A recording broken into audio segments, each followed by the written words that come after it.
Let's try to recreate Miss Vickie's jalapeno chips. It's our favorite chip. I'd give it a 10 out of 10.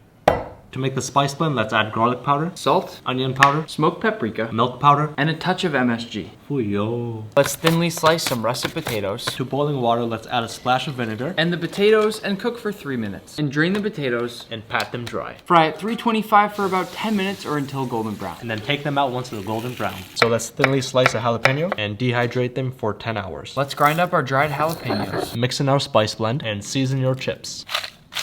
Name me a better chip than Miss Vickie's jalapeno. So this is ours, this is Miss Vickie's. The color looks the same, but texture-wise, I think Miss Vickie's looks a bit crunchier. But Nick, let's see how it tastes. This looks good.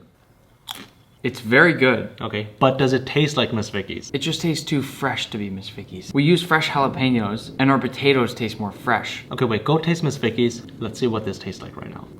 How does that taste? Miss Vickie's is a little crunchier, has a little more of a kick to it, It's spicier. but otherwise they're pretty similar. It looks close. I'm fasting, so I can't eat this yet, but I'm definitely taking this home, and I'm gonna try this when I break my fast. They're so similar that I just confused the two. But you're saying Miss Vickie's is crunchier. How do they do that? I don't know. Miss Vickie, you bastard. All right, I just flew back to Toronto. I got the chips. It smells kind of like it. Okay, that's good. But does it taste like it? That's the main question in life right now. This is what we need to know. Okay, that's not bad. I don't know, something about Miss Vickie's chips where it has multiple layers of crunch per bite. This is only one crunch. Yeah, it's not as spicy, but the spice mix is good. For my second attempt, this is a lot better and closer to what Miss Vickie's is, but it's not Miss Vickie's.